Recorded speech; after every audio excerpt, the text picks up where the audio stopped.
Entitled parents demand that I quit college because my golden twin didn't get accepted in college and it's unfair for her if I succeed in life faster than her. I, 18F, never thought I'd be posting here, but recent events have left me feeling lost and in need of advice. Buckle up, because this is going to be a wild ride. Some background: I have a twin sister, let's call her Amber. Growing up, Amber was always the golden child in our family. She was outgoing, popular, and excelled in sports. I, on the other hand, was more introverted and focused on academics. Our parents, especially our mom, clearly favored Amber and would often compare us, making me feel like I was never good enough. Despite this, I worked hard in school, joined clubs, and volunteered. When it came time to apply for colleges, I put my all into my applications. Amber, not so much. She assumed her sports achievements and popularity would be enough to get her into our state's top university. Fast forward to acceptance letters. I got into my dream school, a prestigious out-of-state university with a great program for my intended major. Amber, however, didn't get accepted to any of the colleges she applied to. She was waitlisted at one safety school, but that's it. At first, my parents seemed proud of me. Dad even teared up a bit when we opened my acceptance letter. But as the reality of Amber's situation sank in, things started to change. It started with little comments from my mom. "Oh, you're so lucky, sweetie. Not everyone gets these opportunities." Then it escalated to, "Maybe you should consider deferring for a year, so you and Amber can apply together next time." I brushed these off, excited about my future and the hard work that got me there. But things came to a head last night at dinner. "Mom, honey, your father and I have been talking, and we think it's best if you don't go to college this year." Me, shocked, "What? Why?" Dad, looking uncomfortable, "Well, it's just. With Amber not going, it doesn't seem fair for you to go off and have all these experiences without her." Me, "But I worked so hard for this. It's not my fault Amber didn't get in anywhere." Mom, getting angry, "Don't you dare speak about your sister that way. She's been through enough disappointment. The least you could do is show some solidarity." I couldn't believe what I was hearing. They went on to explain their plan. I would take a gap year, work a local job, and then Amber and I could apply to colleges together next year. They even suggested I deliberately apply to easier schools so Amber would have a better chance of getting in too. When I protested, things got ugly. Mom called me selfish and said I was trying to leave my better half behind.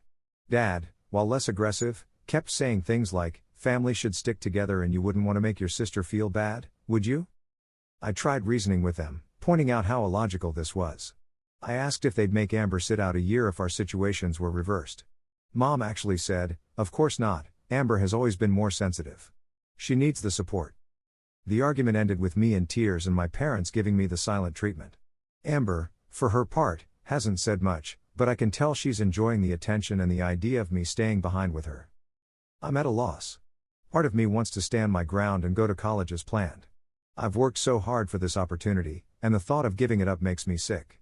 But another part of me is scared. My parents have always financially supported me, and I'm worried they might cut me off if I don't comply. Plus, the guilt trips are starting to get to me. Am I really being selfish? I could use some advice, Reddit. Am I the asshole for wanting to go to college despite my twin situation? How do I handle my parents' crazy demands? Has anyone dealt with something similar? TLDR, I got into a good college, my twin didn't get in anywhere. Now my parents want me to drop out and wait a year so we can apply together, claiming it's unfair for me to succeed faster than her. Edit 1. Wow, this blew up overnight. Thank you all for your supportive comments and advice. I'm trying to read through everything and will post an update soon. To answer some common questions. 1. Yes, I have scholarships that cover about 60% of my tuition. The rest would be a mix of loans and my parents' contribution. 2.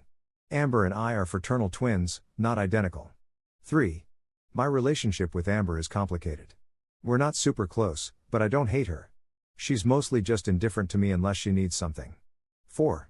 I'm in the US, and yes, I've already accepted my offer and paid the deposit. Edit 2. A lot of you have asked about my extended family or other potential support systems. I'll try to provide some more context in this update. My dad's parents passed away when we were young, so unfortunately, they're not in the picture. My mom's parents, however, are still around and live about an hour away from us. They've always been pretty traditional and tend to defer to my parents' decisions when it comes to us kids. I do have an aunt, my mom's sister, who might be more understanding. She lives in another state and we're not super close, but she's always been kind to me when we see her at family gatherings. I'm considering reaching out to her for advice or support. As for friends, I have a small but close-knit group. They've been incredibly supportive since I told them what's going on. My best friend, Sarah, even offered to let me stay with her family if things get really bad at home. I'm grateful for that safety net, but I'm hoping it won't come to that. I've been doing a lot of thinking since my original post, and I've decided that I can't give up my college dreams. You're all right, this is my future, and I need to stand up for myself. I'm going to try talking to my parents one more time, calmly and rationally. If that doesn't work, I'll start looking into my options for becoming financially independent. Thank you all again for your support and advice. It means more than you know to have people in my corner. I'll post another update after I talk to my parents. Edit 3. Okay, deep breath. I just had the talk with my parents, and it didn't go great, but it could have been worse. Here's what happened. I asked them to sit down with me after dinner, making sure Amber was out of the house. She was at a friend's. I started by telling them how much I appreciate everything they've done for me and that I understand they want what's best for both of their daughters. Then I calmly explained my position. 1. I've worked incredibly hard for this opportunity, and it would be detrimental to my future to give it up. 2.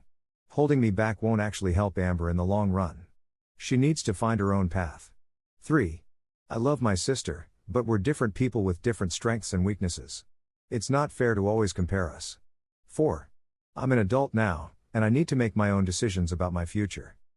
At first, they just listened, which I took as a good sign. But then Mom started in with the guilt trips again. After all we've done for you, and I can't believe you'd abandon your sister like this, etc. Dad was quieter, but he kept shaking his head. I stood my ground, though. I told them that I'm going to college in the fall, with or without their support. I'd prefer to have it, but if they decide to cut me off financially, I'll find a way to make it work. This led to a lot of back and forth, some yelling, mostly from Mom, and eventually, a tense silence. Finally, Dad spoke up. He said he doesn't agree with my decision, but he can see I'm serious about this. He's willing to honor their original agreement to help with tuition, on one condition: I have to spend the rest of the summer helping Amber prepare to reapply for colleges. I agreed to this compromise. It's not ideal, but it's better than I expected. Mom is still upset, but I think she'll come around eventually. So, that's where things stand now. I'm definitely going to college in the fall, which is a huge relief. I know things will be tense at home for a while, but I'm hoping this will blow over with time. Thank you all again for giving me the courage to stand up for myself. I couldn't have done it without your support. Edit 4, final update, probably. It's been a few weeks since my last update, and a lot has happened. Buckle up, because this might be long. First, the good news: I'm officially moved into my dorm and starting classes next week. It feels surreal to finally be here after everything that's happened. My roommate seems nice, and I'm cautiously excited about this new chapter in my life. Now, for the not so good news and the drama that unfolded in the weeks leading up to my departure. 1. Amber's reaction. Remember how I said Amber had been mostly quiet about this whole situation? Well, that changed dramatically. Once she realized I was seriously going to college without her, she threw an epic tantrum. I'm talking screaming, crying, throwing things, the works. She accused me of abandoning her and ruining everything. It was honestly shocking to see my usually composed sister fall apart like that. 2. Parents' last-ditch efforts. Seeing Amber's meltdown seemed to reinvigorate my parents' efforts to keep me at home. They tried everything from bribery, offering to buy me a car if I stayed, to more guilt-tripping. Mom even tried to play the health card, claiming that the stress of me leaving was giving her migraines. It was exhausting and emotionally draining. 3. The compromise backfires. Remember how I agreed to help Amber prepare for college applications? Yeah, that didn't go well. Every time I tried to help her, it ended in arguments. She'd either accuse me of being condescending or simply refuse to do the work. It became clear that she wasn't really interested in improving her applications, she just wanted me to stay home with her. 4. Extended family drama. Remember the aunt I mentioned? Well, I did reach out to her, and she was initially very supportive. However, my mom found out and accused me of turning the family against her. This led to a huge blow-up at a family dinner, with relatives taking sides. It was messy, to say the least. 5. The financial situation. True to his word, my dad is still contributing to my tuition. However, they've made it clear that this is the extent of their support. I'm on my own for books, living expenses, etc. It's going to be tight, but I've secured a part-time job on campus and I'm determined to make it work. 6. A surprising ally. In an unexpected turn of events, my grandfather, Mom's dad, pulled me aside at that disastrous family dinner. He told me he was proud of me for standing my ground and following my dreams. He slipped me an envelope with some cash and his contact info, telling me to reach out if I ever needed anything. It meant the world to me to have at least one elder family member in my corner. The day I left for college was tense. Mom cried, but I couldn't tell if it was from sadness or anger. Dad gave me an awkward hug. Amber refused to come out of her room to say goodbye. It wasn't the send-off I had always imagined, but I held my head high as I drove away. These past few weeks have been a roller coaster of emotions. I've felt guilt, anger, excitement, fear, you name it. But sitting here in my dorm room, looking at my class schedule and the world of opportunities ahead of me, I know I made the right choice. I'm sure there will be more challenges ahead. My relationship with my family is strained, and I'm worried about going home for breaks. But for now, I'm focusing on my studies and this new chapter in my life. To everyone who supported me through this journey, thank you. Your advice and encouragement gave me the strength to stand up for myself and my future. I couldn't have done it without you. Wish me luck, Reddit. Here's to new beginnings and following your dreams, even when it's hard. Hey Reddit, it's been a while. I wasn't planning on updating again, but some things have happened that I thought you might find interesting. Grab some popcorn, because the family drama continues. 1. College life. First, a quick update on me. I'm loving college so far. Classes are challenging but exciting, and I've made some great friends. I'm doing well academically and even joined the debate club. It feels good to be in an environment where my achievements are celebrated rather than downplayed. 2. Thanksgiving break. I was dreading going home for Thanksgiving, but I knew I had to face my family eventually. The first day was as awkward as expected. Mom was cold, Dad was trying too hard to act normal, and Amber barely acknowledged my existence. But then something unexpected happened. 3. Amber's confession. On the second night, Amber came to my room. She looked nervous, which was unlike her. She sat on my bed and, to my shock, burst into tears. Between sobs, she confessed that she had lied about her college applications.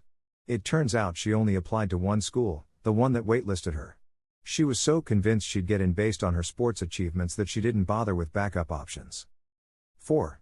The real story. Amber admitted that when she didn't get in, she panicked. Instead of telling our parents the truth, she lied and said she had applied to multiple schools and been rejected from all of them. She never expected our parents to react by trying to hold me back.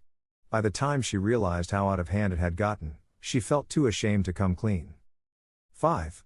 Family meeting. After Amber's confession, we decided to tell our parents together. To say they were shocked would be an understatement. Mom went through a range of emotions: disbelief, anger, disappointment. Dad just sat there, looking stunned. It was a tense and emotional conversation, but I think it was necessary. 6. The aftermath. This revelation has shaken up our family dynamic. Mom and Dad are wrestling with the realization that their golden child isn't as perfect as they thought. They've apologized to me for how they handled the situation, though I can tell they're still processing everything. 7. Amber's future. Amber is now scrambling to figure out her next steps. She's considering community college to build up her academic record. Surprisingly, she's asked for my help in researching options and preparing applications. It's a bit awkward, but I'm trying to be supportive. 8. My feelings. Honestly, I'm still processing all of this. Part of me is angry that Amber's lie caused so much unnecessary drama. Another part feels vindicated that the truth finally came out. Mostly, I'm just sad that our family got to this point in the first place. 9. Moving forward, despite everything, I'm cautiously optimistic. This whole ordeal has forced us to confront some long-standing issues in our family. Mom and Dad are talking about family therapy, which I think could be really beneficial. 10. Unexpected support. Remember my grandfather who supported me? He's become my rock through all of this. He calls regularly to check in and has even offered to help Amber with community college tuition if she's serious about it. It's nice to have a voice of reason in the family. So, that's where things stand now. It's not a fairy tale ending, there's still a lot of healing and rebuilding to do in my family. But at least the truth is out, and we can start dealing with reality instead of living in denial. I want to thank this community once again. Your support gave me the courage to stand my ground, which ultimately led to the truth coming out. It's been a wild ride, but I'm grateful for the lessons I've learned and the strength I've found in myself. I'll update again if anything major happens, but for now, I'm focusing on finishing my first semester strong and navigating this new family dynamic.